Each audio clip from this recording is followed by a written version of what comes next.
이 오른다는 시킴 마바 시킴브라 बे बिनि बिफानि उरखावग्रानि सम्पति नङा बि आरो बे रोखोम बाथ्राखौ दा बुंथों बे I hate you आंनि गेजेराव दिनै गुलाय गुजाय फैदों बिसायख'ल जादों गावजों गाव नांलाय खमलाय जानाय बुलाय सोलाय जानाय बे जागासिनो दं नोंनो एकदम गैला बिटिसिआव जारि खमरा दङ जोंहा दिनै साख्रि होनाय खमरा दं बायदिनो खमरा दङ जोंहा बेफोर दिनै जोबलांजोब्बाय जोंसारमोनखौसो गावथारा हेमन्तमोनखौसो गावथारा बे जरब कुमार बसुमतारीखौसो गावथारा जोङो फैगौ जायनाखि बिसायख'थि जागोन सिडलिनि फुरा बिसायख'थि बेयाव आं जायगा जायगा रायजोफोरजों लोगो हमलायदों आरो जोंनि आगोलनि फुराना एबसुनि वार्कारफोर आं बेखौ लोगो हमदों दा बे आं जायनाखि लोगो हमनाय बे लोगो हमनायनि गेजेराव आं रिपर्टखौ मोन्दों दा जोबोद मोजां गाज्रि नङा दा दिनैनि गेजेराव मोनसे सेन्टिमेन्ट फैदों रायजो राजानि गेजेराव बिसेस करि सुद्ध बसुमतारीखौ जि केन्डिडेट मोनबाय सिडलियाव सुद्ध बसुमतारीया सासे रोंगौथि गोनां व्यक्ति आरो बिथाङा बड'फा उपेन्द्र ब्रह्मजों जों जेब्ला खामानि मावो जोंजों लोगोसे बिथाङा दंफायो जोबोद माने खामानि मावदों बिथाङा बे समाव प्रेस स्पक्समेनमोन दा गथिखे बे समाव जाथिनि सेन्टिमेन्ट गोनां आरो रोंगौथि गोनां मानसिखौ जे सिडलियाव बिपि बा बिजाथि होबाय बियो हानजाया जिखि जाया मानो बे व्यक्तिगत भाबै बिराद बयजोंबो एक्सेप्ट खालामजानाय व्यक्ति बियो आरो रायजो राजाफ्रा बेखौ मोजां मोनो आरो लुबैदों बेनिखायनो जानाखि सिडली समस्थियाव आङो रायजो राजाफोर लोगो हमदों बेयाव नुदों जे रायजोफोरनि माबाया सापर्टआ खोब मोजां सुद्धखौ बयबो मोजां मोनदों सापर्ट खालामदों दा गथिखे आं आसा खालामो फैगौ इलेक्सनाव सुद्धनि जानानै बयबो रायजो राजाफ्रा भट होगोन आरो देरहासार खालामगोन नङा जा स्टेटमेन्ट दं बेखौ नायदों बिराद दुखुनांथाव बे लाजिथाव बाथ्रा बियो सासे मन्थ्रिया नोङो बेबायदि माने गावनि पार्टिनि मानसिल' होनो हायो मालायनि पार्टिनि मानसिया स्किम मोना होननाय बे अबे आयेनाव दं अबे संबिधानाव दं बे गिदिर कुइसन बियो आरो लोगोसे बे इलेक्सन जानाय समाव बियो इलेक्सन कड अफ कन्डाक्टखौ सिफायनानै जे बिदि एथ' माने क्रिमिनेल भाषाखौ बे बुंबाय बियो बे क्रिमिनेल भाषा बियो हो आं जावले जावले बुंगोन बे क्रिमिनेल भाषा बियो क्रुएल भाषा बियो निष्ठुर मानसिनि भाषा बियो नों खुनु बे खोथाखौ बे बुंनो हाया बियो मानोना बयबो जोंनि फोरजा बयबो गावनिनो मानसिजों मोननांगौब्ला बयबो समानै मोननांगोन कनस्टिटिउसनाव जा होदों जायफ्रा मोननांगौ डिजार्भिं मानसिफोर बे व्यक्तिफ्रा मोननांगोन दिनै बे व्यक्तिफ्रा मोना दिनै इउपिपिएलआव मोनो मा होननो बाथ्रा दं बेयाव माने बे मानसिया बुंनाय जादों मा बियो जायनाखि माने अपोजिसन मानसिफोर गावसोर सापर्ट खालामनाय मानसिफोर बिसोरखौ सैज्य खालामनो हाया बे सैज्य खालामहायै मानसि बे क्रुएल मानसि बे माने गावसोरखौ सापर्ट खालामनाय मानसिखौ बियो एखेबारे लेलाय लेलाय बेखौ फोजोबनो नागिरनाय बिनि केरेक्टार दिनै बे नुजादों आरोखि आं दिनै बेखौनो बुङो बिनि सभाबा दिनै नुजानाय खारन जाहैबाय बेबादि भाषाखौ बियो आगोलावबो बे माने बुंबोबाय जे जायफ्रा माने गावसोर सापर्ट खालामाखै जाय एनडिपिफ्रा गावसोर माने लोगो लाफाखै बिसोरखौ बै समाव मा ट्रिटमेन्ट खालामा मा भाषा बुङा दिनै अनेक खोथा खोनादों एनडिपिखौ जेराव मेरावनो होसोनांगौ मानांगौ होननाय बाथ्राखौ दिनै गोबां मानसिया बुंगासिनो दङ दा होनबाथ' दिनै गावनि बुंनाया प्रमान जाबाय दिनै माबोरै बुंनो हायोबालाय जे गावनि पार्टि मानसि नङैखौ जे माने स्किम होआ होननाय मा होननाय थारमाने बे जाय मानसिफोरा गावनि माने सापर्टार नङा बिसोरखौ माने लेलाय लेलाय सेस खालामनांगौ बिसोरखौ बे होननाय जादों बिसोरनो खुनु आर्थिक साहाय्य होनो मोना बिसोर लोमजाबा सानजाबा बेमार आजार जाब्ला बिसोरखौ नायनो मोना बिसोर इभेन हस्पिटालावबो बिसोरखौ माने मोजां बेबहार खालामनो मोना जिहेतु बिसोर इउपिपिएल नङा बे होननाय जादों उरखावग्रा ब्रह्मआ आं निन्दा खालामो उरखावग्रा ब्रह्मखौ आं कन्डेम खालामो आरो बे अरुण'दय स्किम माबा स्किमफ्रा बे बिनि बिफानि उरखावग्रानि सम्पति नङा बियो आरो बे रोखोम बाथ्राखौ दा बुंथों बे आइ हेट इउ आइ कन्डेम उरखावग्रा ब्रह्म माइ माने जगायन्त लिडारा माने बर' जाथियाव थानो समाया आरो नोंबादि थानायनि थाखायनो दिनै बर' जाथिनि गेजेराव दिनै गुलाय गुजाय फैदों बिसायख'ल जादों गावजों गाव नांलाय खमलाय जानाय बुलाय सोलाय जानाय बे जागासिनो दं नोंनो एकदम उरखावग्रा ब्रह्म आं बेखौ बेनो दिनै एथ' माने दले बले फैदों एफ्राम आक्रमण आरोखि बिराद गिदिर आक्रमण गिलु बालु मानो फैदों बिसोरलाय माने बे जायगायाव जालिया प्रमद बर'नि नेतृत्वजों सोलिलिया बिनि इउपिपिएलनि माने दिनै थगायनाय मिसा खोथा बुंनाय सोलिलिया दा गथिखे फैदो जोंखौ सहाय फैदो बेयाव आसामनि मन्थ्रिफ्रा दिनै फैदों हयरेस बे जायगायाव खुनु माने दिनै बिपिएफआ बे क्षमतायाव गैया पावार गैया जेबो होनाय माने क्षमता गैया मानो फैनो जादों बे फैनो गोनां बेनो दिनै प्रमद बर'मोनहा जेबो माने बे गुरुत्व गैलिया रायजो राजा बिसोरखौ बुजिबाय बेनो आरो बेखौ मिथिनाय बायदि रायजोफ्रा जे प्रमद बर'खौ सहाय होनो फैनाय माने बे आसामनि मन्थ्रिफ्रा चिफ मिनिस्टार गुबुन मन्थ्रि फैनाय खार'ना मानो बेखौ दिनै जों बुजिना लानांगौ। बे प्रमद बर'खौ सहाय होनो फैनाय माने प्रमद बर'खौ सहाय होनानै बिटिसिखौ धंस' खालामनाय, बर' हारिखौ धंस' खालामनाय, बिटिसिनि रायजो राजाखौ धंस' खालामनाय बाथ्रा बेसो मेइन। दा जों दिनै बेखौ रायजोफ्रा बुजिनांगोन। दा जों रायजोफ्रा बुजिनांगौ। दा दिनै प्रमद बर'आ जे थगाय दिनै बिटिसिखौ खुंगासिनो दं, बेखौ जों रायजोफ्रा बुजिनांगौ।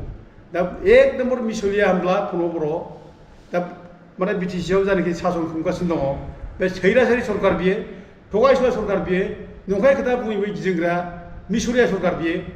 दा दिनै बे सरकारखौ दिनै रायजो राजा बुजिबाय, मिथिबाय।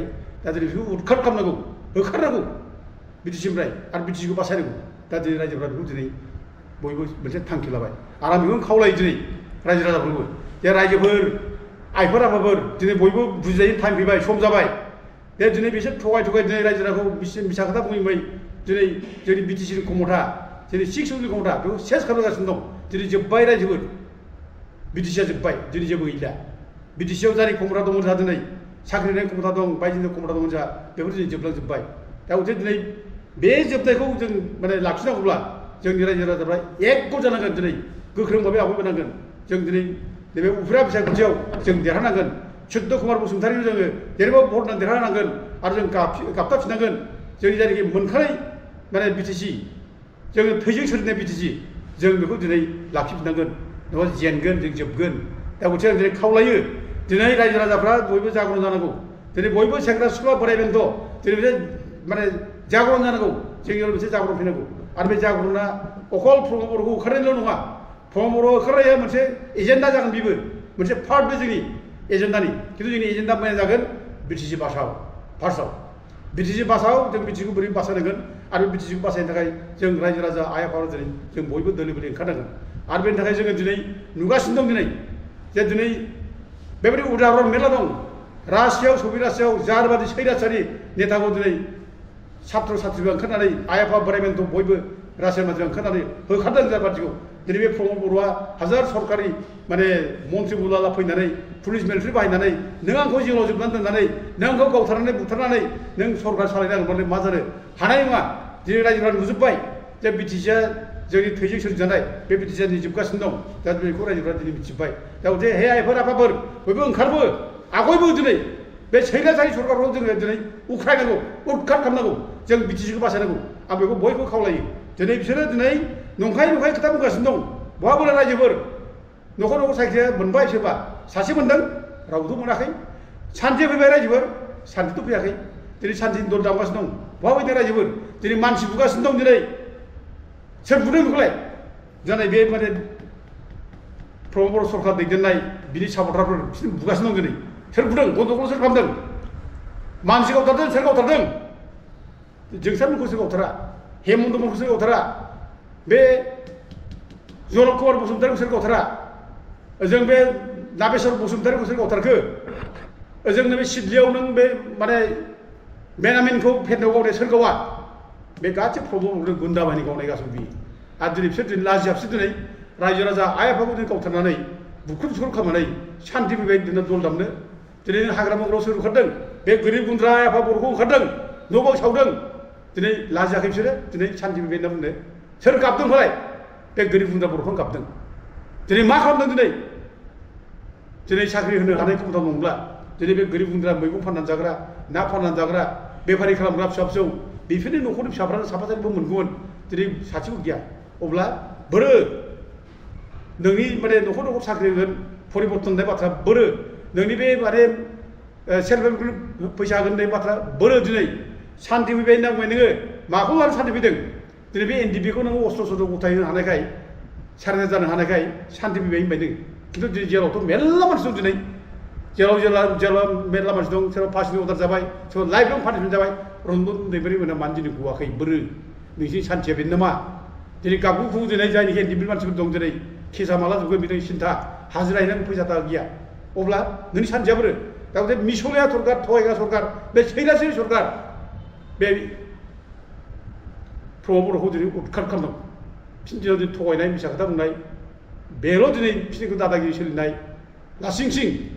दा दिफेन बर'मोन बादि एबसु नेताफोर थानाय समाव दिनै जाथियाव एथ' मिसा खोथा बुंनाय, थगायनाय, दा दिनै बर' समाजा मोनसे खोथा बाथ्रा दंमोन सोरबा जुदि नंखाय खोथा बुंब्ला मिसा खोथा बुंब्ला बेखौ समाजाव बिजिरो फाइन फोनाङो खौलौ फोनाङो दिनै बे डिफेन्स बर'मोनखौ प्रमद बर'मोनखौ सोर खौलौ फोनांनो सोर बिसोरनो दन्द होबावनो जों दिनै रायजोफ्रानो दन्द होनांगोन रायजोफोर जों दिनै गामियाव जोङो नंखाय खोथा बुंग्रा थगायनाय बुंग्रा मिसा खोथा बुंग्रा गाज्रि खोथा बुंग्रा बेखौ जोङो खौलौ फोनाङो बिसार खालामो इभेन बुयोबो दा दिनै जोंनि नेताफ्रानो दिनै थगायगासिनो दं मिसा खोथा बुंगासिनो दं दा दिनै बिसोरनि साजाखौ जों मा होनो रायजोफोर दा दिनै टाइम फैबाय बिसोर साजानायनि दिनै जों बिसोर माने उदखार खालामनांगौ बिसोरनि साजा बेनो बिसोरखौ गाज्रि सुट खालामनांगौ पावारनिफ्राय बिसोर बोख्लायनांगौ बिसोर निन्दा खालामनांगौ जे डिफेन्स बर' बादि मानसिया दिनै एबसुनि नेता जानो समाया बे एबसुनि प्रेसिडेन्टखौ गारनांसौ इमिडियेटलि जाथिया जुदि मोजां जानांगौबा बे समाजा मोजां जानांगौबा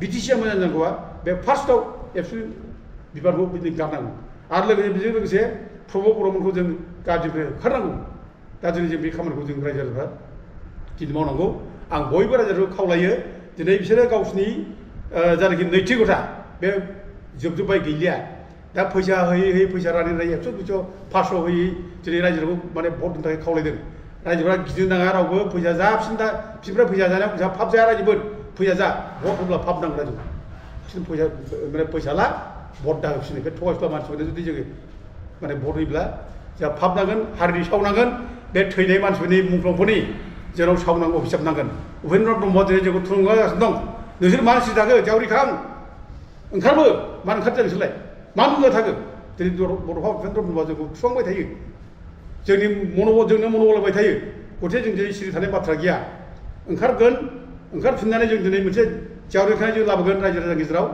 बे जावरिखांनाया अकल बे इलेक्सननिल' नङा बियो बे सिडलि समस्ति इलेक्सन नङा इलेक्सन जोबनायनि उनावबो जोङो बिटिसि बासाव मोनसे अभियान खालामनो थाखाय जोङो जेरावबो गिदिंजोबगोन आं दिनै बेखौ मबिलाइज खालामगासिनो दं जेरावबो गिदिंजोबगोन जेरावबो जों गिदिं रायजो राजाखौ आइ आफा जाम्बा जाम्बि लेखा गोरों सेंग्रा सिख्ला बयखौबो लायै बिटिसि बासाव अभियान बेयाव जों बयखौबो बाहागो लानाय जों खावलायगोन